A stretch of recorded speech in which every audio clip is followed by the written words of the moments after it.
Well, joining us now with more on all this is political commentator Chris Cillizza, author of the So What newsletter on Substack and host of the YouTube channel So What with Chris Cillizza. Great to have you back.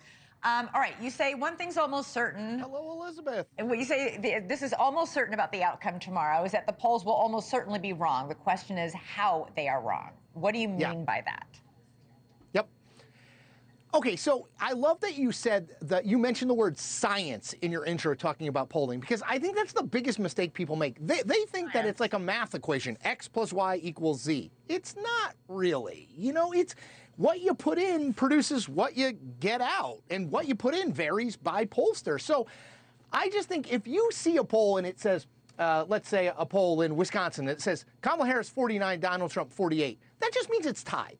Right. So this idea that if it's not 49-48, the polls miss, that's the best outcome. Polls are supposed to be directionally right. Like, okay, there's momentum moving in this direction, there's momentum moving in this direction. To me, the most important thing, Elizabeth, is are the polls going to all miss in one direction, right? It's fine if there's like, oh, well, this poll had Kamala Harris too high, this poll had Donald Trump too high, they bounce out, it's fine. Yeah. If they all miss, like they did in 2016 and 2020, where Donald Trump's support is underestimated, well, then he's almost certainly going to win because he's in a better place today nationally and in swing states than he was in 2016 or 2020. Yeah. And by the way, the other flip side is true too. If the electorate looks like 2022, the midterm election, when we all thought it was going to be a Republican wave and Democrats did pretty well, well, then Kamala Harris will probably win. So their polls are going to miss. It's, do they miss scattershot? Or do they miss all, all the misses over here or all the misses over here? That could lead to a earlier, I'm not even gonna say earlier night, I'm gonna say earlier week, because I don't see it getting called in one night, but an earlier week than we think. I guess maybe the bigger question, given how wrong the polls were in 2016 and 2020 and 2022, is why do we bother reading them? Yep. Oh, man, it's I feel like it's like Twitter. It's an addiction I can't break, even though I know it's bad for me. I think a lot of people are sort of like that, honestly. Because, like I always say, people say, democracy, it's the worst system other than all the other systems, right? And so I think a lot of people, that's how I feel about polling. It's not a great way to determine who's going to win, who's going to lose, except for all the other options, right? There isn't another option. To polling, to be totally honest. Yeah. Yeah. We're addicted to it, Elizabeth. We really are. And look, and when I say we, I mean I put myself very much in that. I just think we have to be careful.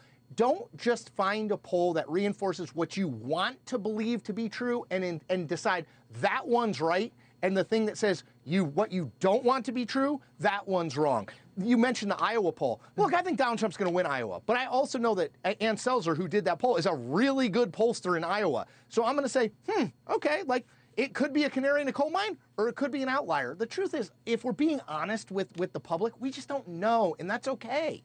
Is it possible that that Iowa poll is revealing something under the hood that we haven't seen yet about a vulnerability Trump might have with women or with moderate independent voters that might be true not just in Iowa, but a state like Wisconsin, which is very much sort of demographically like Iowa?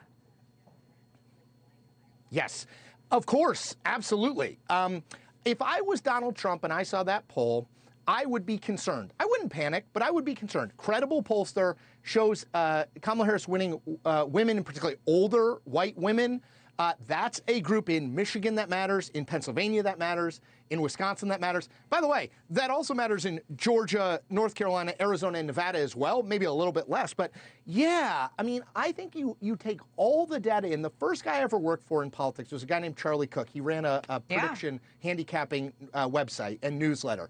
He always said to me, take 5 good polls that you think do things the right way and average them, and that's probably close to where you're going to be.